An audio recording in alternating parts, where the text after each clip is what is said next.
Baiklah, topik kita hari ini mengenai hakikat pendidikan, ya. Minggu lalu Ananda telah diberikan tugas yang pertama tentang hakikat manusia itu apa, yang kedua mengenai apa saja definisi pendidikan serta berikan kesimpulannya. Nah, sebenarnya ya, hakikat manusia itu merupakan sebagai pelaku dalam pendidikan, ya. Pendidikan itu merupakan memanusiakan manusia. Jadi dengan adanya pendidikan, maka manusia itu bisa mendidik diri dan mampu dididik. Nah, baiklah kita mulai dari hakikat pendidikan untuk lebih lanjutnya ya. Di hakikat pendidikan. Nah, tahukah kamu mengenai hakikat pendidikan itu apa? Ya, tahu, ada gambar tahu, mana tahu ada yang lapar jam 11 seperti ini, dan ada gambar anak sekolah dasar, hakikat pendidikan. Nah, sekarang kita lihat ya. Sebenarnya hakikat pendidikan itu diartikan sebagai kupasan secara konseptual terhadap kenyataan-kenyataan kehidupan manusia, baik yang disadari maupun tidak kita sadari. Jadi manusia telah melaksanakan pendidikan itu mulai dari keberadaan manusia itu pada zaman primitif sampai zaman kini, ya zaman modern. Bahkan selama masih ada ya namanya kehidupan, dunia pendidikan itu akan terus berlangsung. Nah, ini pengertian dari Syaifuddin. Nah, jadi kita katakan ya, pendidikan itu adalah senjata yang paling ampuh yang bisa kita gunakan untuk mengubah dunia menurut Nelson Mandela. Nah, jadi dari sinilah konsep pendidikan itu dapat mengubah dunia. Selanjutnya, ya, konsep dasar dari pendidikan ini kita katakan dari si Levengel. Ya, mungkin ada yang setelah Ibu cek ada yang memberikan pengertian dari Levengel tentang definisi pendidikan. Jadi, ya, Levengel ini ya mengatakan bahwa eh, pendidikan ya ataupun batasan pengertian pendidikan itu adalah suatu bimbingan yang diberikan oleh orang dewasa kepada anak yang belum dewasa untuk mencapai tujuan. Apa tujuannya? Yaitu kedewasaan. Nah, selanjutnya ya, berdasarkan dari konsepsi pendidikan atau konsep dasar pendidikan, bahwa bimbingan dari batasan pendidikan ini ada aspeknya, yaitu ada orang dewasa sebagai pendidik dan anaknya ini adalah sebagai orang yang dididik ataupun kita katakan sebagai anak didiknya. Nah, jadi istilah bimbingan ini secara filosofis kita katakan ataupun dapat kita hayati bahwa pendidikan ini merupakan usaha yang disadari, bukan suatu perbuatan yang serampangan begitu saja. Jadi harus kita pertimbangkan segala akibatnya dari perbuatan-perbuatan mendidik itu. Jadi dengan menggunakan bimbingan itu, maka pendidikan itu tidak dilaksanakan ya, pendidikan itu tidak dilaksanakan dengan memaksakan kepada anak didiknya ya, yang datang itu dari luar. Jadi kita katakan tidak boleh juga biarkan ataupun tidak kita membiarkan anak itu tidak berkembang. Jadi kita mampu mengarahkannya sehingga anak tersebut mampu membedakan mana yang baik dan mana yang buruk. Nah, sekarang kita masuk ke dalam konsepsi pendidikan. Jadi, konsepsi pendidikan kita katakan pendidikan itu hanya berlaku untuk manusia, ya. Human animals. Animalsnya itu kita coret ya. Jadi di sini kita katakan hewan tidak dapat dididik dan tidak memungkinkan untuk dididik ya, sehingga tidak mungkin dilibatkan dalam proses pendidikan. Jadi hanya manusialah yang dapat dididik dan mungkin menerima pendidikan. Jadi karena manusia memang dilengkapi dengan akal budinya, maka pendidikan itu pada hakikatnya akan berusaha mengubah perilaku menjadi baik. Tetapi perilaku mana yang dapat dijangkau oleh pendidikan? Ya, karena hewan pun adalah makhluk yang berperilaku. Oke, kita berikan contoh misalnya, kalau hewan sih kita ambil contoh kucing ya. Kucing memang bisa kita berikan yang namanya pendidikan, tapi pendidikan apa saja hanya seputar misalnya nih, dia untuk buang air, misalnya buang air besar itu kita didik si kucing itu hanya dalam hal yang namanya berperilaku. Untuk buang air kecil di kamar mandi, kemudian ataupun di pasir-pasir gitu ya. Nah, untuk makan kita berikan. Itu untuk kucing peliharaan. Jadi kita katakan sini hewan itu makhluk yang berperilaku. Nah, sekarang ya, kita lihat lagi, ya manusia itu perlu dididik. Ya, kenapa? Ada beberapa hal yang memungkinkan manusia itu perlu mendapatkan pendidikan. Yang pertama, ya manusia itu dilahirkan dalam keadaan tidak berdaya. Oke, kalian lahir dengan tidak sendirinya ya, dengan tidak langsung besar kan. Jadi ketika kita lahir, kita itu tidak berdaya.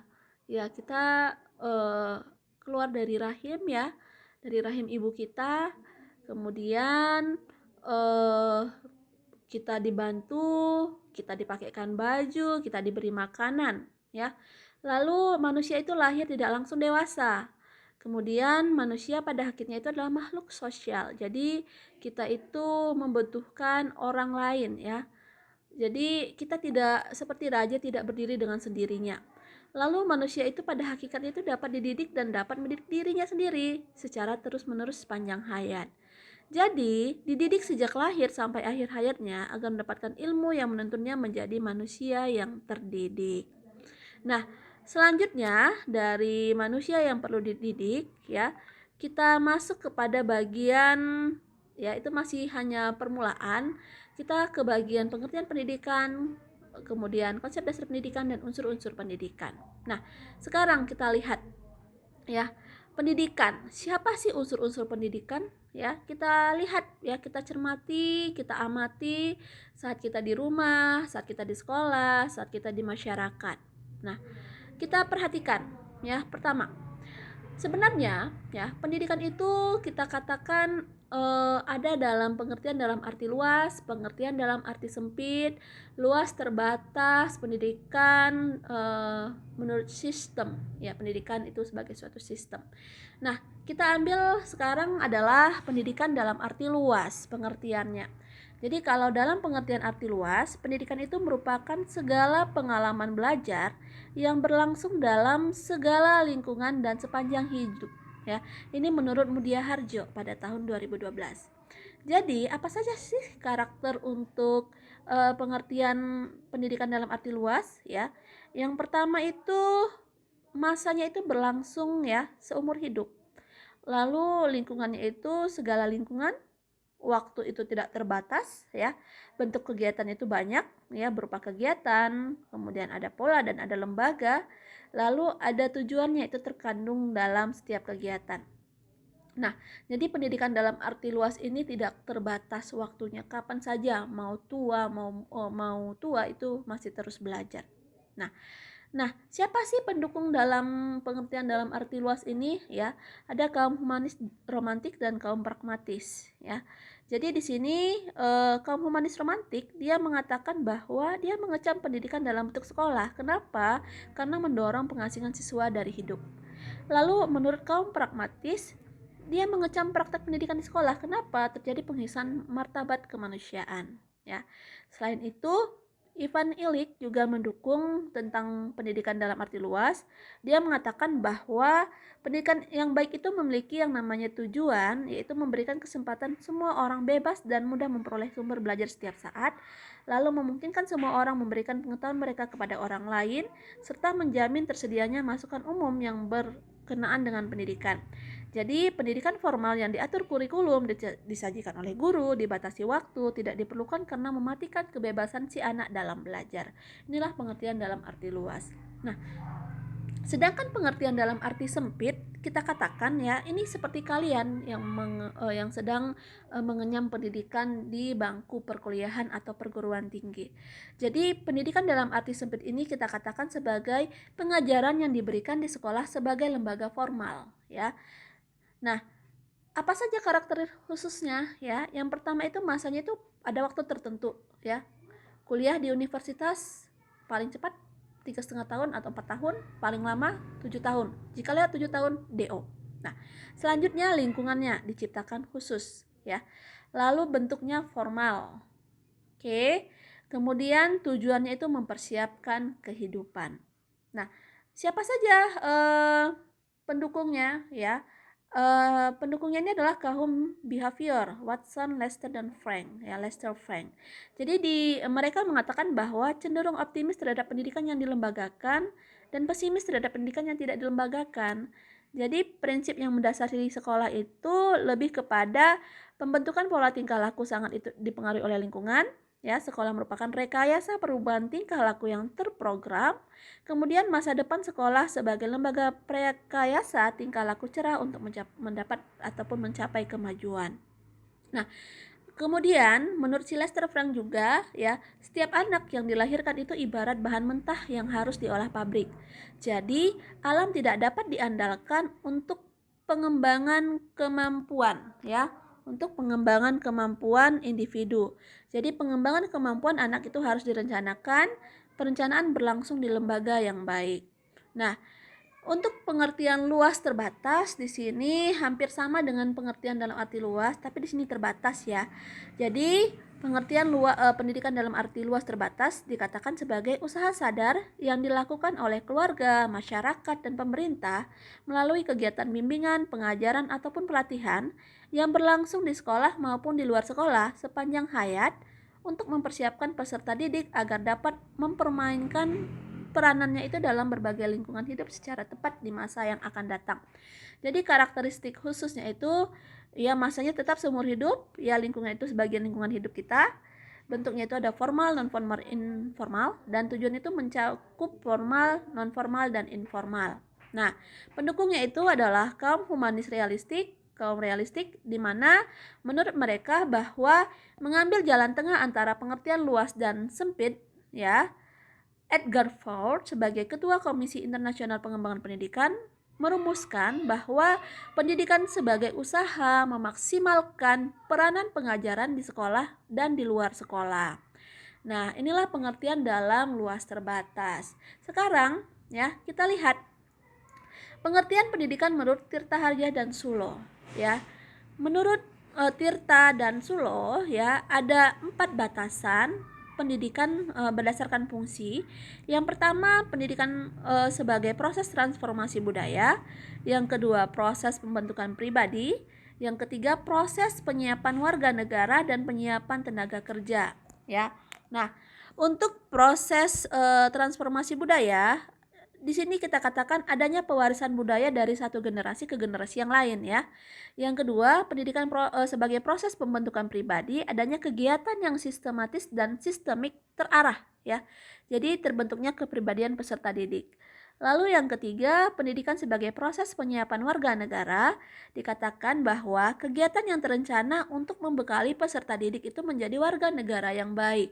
Dan yang terakhir, pendidikan sebagai penyiapan tenaga kerja, kalian dibimbing ya, kegiatan itu membimbing peserta didik sehingga memiliki bekal untuk bekerja, bekal dasar untuk bekerja. Seperti kalian contohnya ya, mengambil program studi guru sekolah dasar.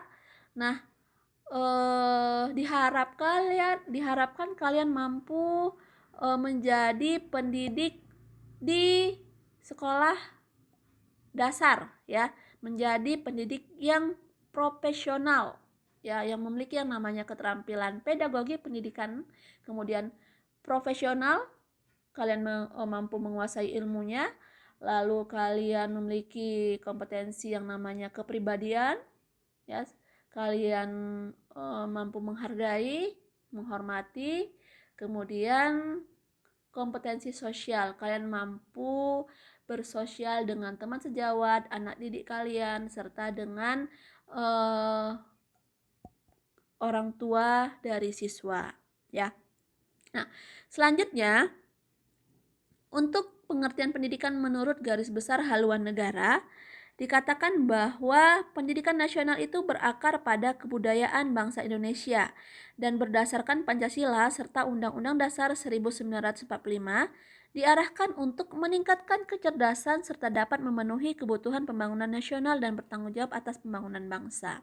Nah, inilah berbagai pengertian dari pendidikan ya, ada menurut si Dri Yarkawara ya, kemudian dia mengatakan bahwa pendidikan adalah usaha sadar untuk memanusiakan manusia muda. Crow and Crow, proses yang berisi berbagai macam kegiatan sesuai dengan kegiatan seseorang ya untuk kehidupan sosialnya dan meneruskan kebudayaan. Kemudian Levengold ya, bimbingan pertolongan yang diberikan oleh orang dewasa kepada perkembangan anak untuk mendapatkan ataupun mencapai kedewasaannya. Lalu dalam hal ini diperlukan kewibawaan orang dewasa sebagai pendidik.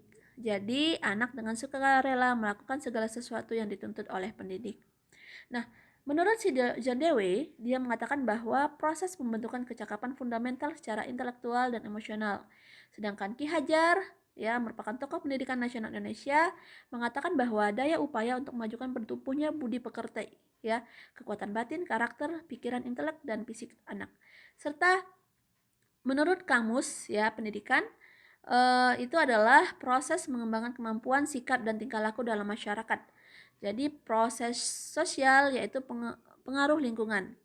Dan untuk undang-undang pengertian pendidikan berdasarkan Undang-Undang Republik Indonesia Nomor 2 Tahun 1989 dikatakan bahwa pendidikan itu adalah usaha sadar untuk menyiapkan peserta didik melalui kegiatan pembimbingan, pengajaran ataupun latihan bagi peranannya di masa yang akan datang. Sedangkan ini yang penting ya, Undang-Undang Republik Indonesia Nomor 20 Tahun 2003 dikatakan bahwa ya pendidikan ini merupakan usaha sadar dan terencana untuk mewujudkan suasana belajar dan proses pembelajaran ya, agar peserta didik itu aktif mengembangkan potensi dirinya untuk memiliki kekuatan spiritual, keagamaan, pengendalian diri, kepribadian, kecerdasan, akhlak mulia, serta keterampilan yang diperlukan dirinya masyarakat, bangsa, dan negara. Nah, jadi dari hal ini kita katakan ya, ada tujuan dan proses pendidikan itu. Tujuan pendidikan itu ya memberikan gambaran tentang nilai-nilai yang baik, luhur, pantas, benar, dan indah untuk kehidupan. Sedangkan pendidikan memiliki yang namanya dua fungsi. Yang pertama memberikan arah, yang kedua itu merupakan sesuatu yang ingin dicapai oleh segenap kegiatan pendidik. Ya.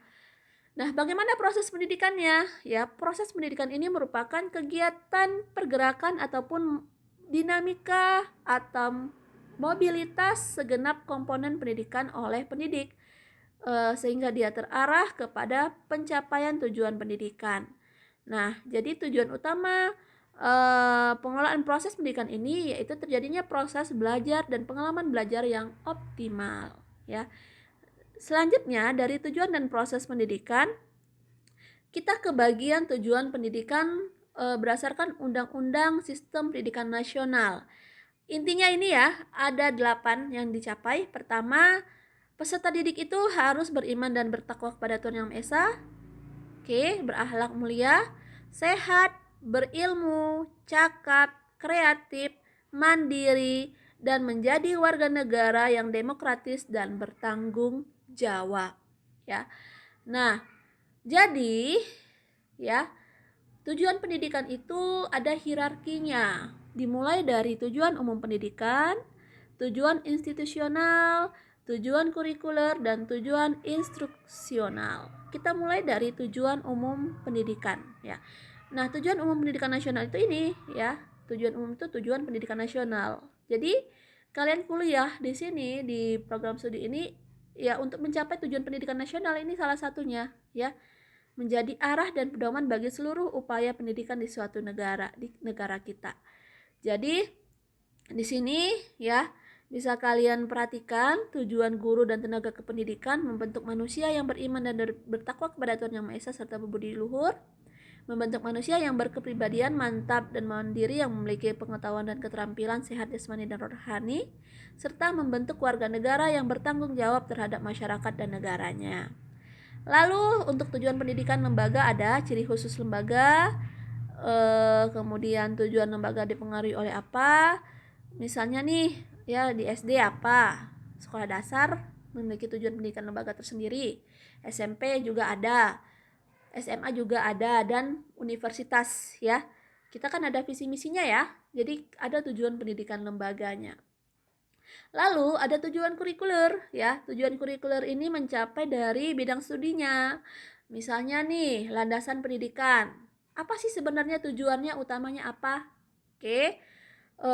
Contohnya nih, rumusan tujuan kurikuler untuk yang SD ya. Siswa memiliki kemampuan berbahasa Indonesia yang baik dan benar, serta dapat menghayati bahasa dan sastra sesuai dengan situasi dan tujuan berbahasa serta tingkat pengalaman siswa di SD. Sama juga kayak kita, seperti kita ya. Tujuan landasan mata kuliah landasan pendidikan itu untuk apa?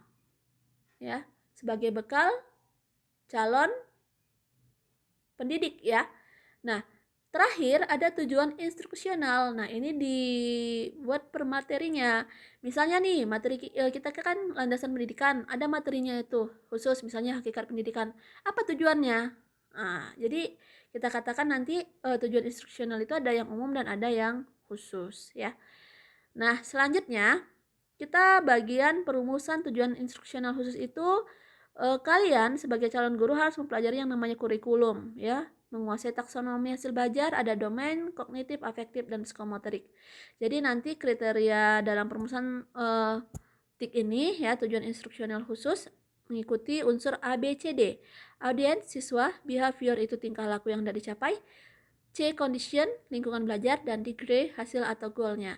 Jadi kita ambil contoh gini, rumusan TIK. Setelah kegiatan belajar mengajar, ya, siswa, K itu A, dapat menyebutkan klasifikasi kekayaan alam, B, dengan cepat dan benar, C, dan melalui pengamatan benda-benda yang ada di lingkungan sekitar, itu D-nya. Ya. Jadi bisa dipahami ya. Selanjutnya, konsep pendidikan sepanjang hayat atau PSH. Jadi PSH ini bertumpu pada keyakinan bahwa pendidikan itu tidak identik dengan persekolahan. Jadi PSH ini, pendidikan seumur hidup ini lebih dominan pada proses kesinambungan yang berlangsung sepanjang hidup. Ya. Jadi adanya gagasan formal ya resmi untuk mengorganisasikan dan menstrukturkan pengalaman pendidikan. Nah, jadi di dalam pengorganisasian dan penstrukturan ini diikuti oleh seluruh usia, tidak terbatas ya. Jadi dari usia yang paling muda sampai yang paling tua, itulah konsep pendidikan sepanjang hayat. Nah, kemudian ada kemandirian dalam belajar. Kemandirian dalam belajar ini lebih kepada aktivitas belajar yang berlangsung lebih didorong oleh kemauan sendiri, pilihan sendiri, dan tanggung jawab sendiri dari pembelajaran. Nah, konsep kemandirian dalam belajar ini bertumpu pada prinsip bahwa individu yang belajar akan sampai kepada perolehan hasil belajar. Seperti kalian contohnya nih. Mungkin ada yang mendengarkan video ibu ya, ada yang udahlah nanti. Jadi ada kemandirian dalam belajar. Nah, apa saja ya setelah dari tujuan, proses, dan kemandirian dalam belajar, kita kepada unsur-unsur pendidikan. Jadi unsur-unsur pendidikan ini ada 7 ya yang kalian hadapi sekarang ya. Yang pertama itu subjek yang dibimbing, peserta didik. Seperti contohnya kalian mahasiswa. Lalu orang yang membimbing pendidik ya, ibu dosen kalian. Kemudian interaksi antara peserta didik dengan pendidik, interaksi edukatif ya. Interaksi ini seperti kita ini dalam hal pembelajaran.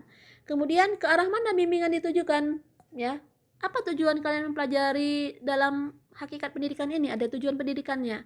Kemudian pengaruh yang diberikan dalam bimbingan ya, ada materinya yang telah ibu berikan yang tadi ya. Ada yang telah ibu berikan materinya. Kemudian cara yang digunakan dalam bimbingan seperti ini, alat dan metode kita. Ibu memberikan perekam dari suara ibu, audio saja ya. Lalu tempat di mana peristiwa bimbingan kita berlangsung, misalnya lingkungan pendidikan, misalnya sekolah atau lembaga. Untuk ini kita menggunakan teknologi. Nah, sekarang kita lihat pendidikan sebagai suatu sistem ya. Sistem ini merupakan himpunan komponen yang saling berkaitan yang sama-sama fungsinya untuk mencapai tujuan, ya. Jadi di sini ada komponen-komponen yang kita koordinasikan dan berkaitan sesuai rencana untuk mencapai suatu tujuan. Jadi kalau berdasarkan sebenarnya ya, kalau dilihat ada 12 komponen pendidikan. Yang pertama dari tujuan dan prioritas pendidikan, ada peserta didiknya, bagaimana memanajemennya, bagaimana kita memberikan yang namanya struktur dan jadwal waktu. Lalu apa sih isi dan bahan pengajaran, guru sebagai pelaksana, alat bantu belajar, ada fasilitas kita, ada teknologi, ada pengawasan mutu, penelitian, biaya. Nah, komponen inilah yang saling bersinergi untuk mencapai tujuan pendidikan sehingga menghasilkan output yang optimal, ya. Jadi kita katakan ya, bisa juga sistem ini ya terdiri dari sejumlah komponen. Raw inputnya itu sistem baru, outputnya itu tamatannya, instrumental input itu guru kurikulumnya, environmental input itu adalah budaya, kependudukan, politik, dan keamanannya. Nah, jadi kita ambil contoh menurut si Toffler ya. Kita analogikan gini. Proses mekanisme sekolah itu seperti sebuah pabrik ya, pabrik gula. Jadi pabriknya itu tempatnya. Oke. Bahan mentahnya itu tebu ya, itu sebagai raw inputnya. Lalu memproses tebu itu sehingga menghasilkan output yaitu gula, maka diperlukan yang namanya mesin ya, sarana prasarananya itulah dia instrumental inputnya. Oke, bisa dipahami ya mudah-mudahan. Nah, selanjutnya ya, bisa kita lihat hubungan antar komponen dalam sistem pendidikan ya, input, instrumental input, environmental input. Oke, sehingga kita proses dan menghasilkan namanya output. Kalau dalam sistem pendidikan seperti ini. Oke. Kalian ya siswa baru, kemudian ada tenaga guru, sarana prasarana, anggaran, kurikulum, administrasi. Lalu untuk environmental inputnya itu sosial budaya, kependudukan, politik, keamanan, ekonomi.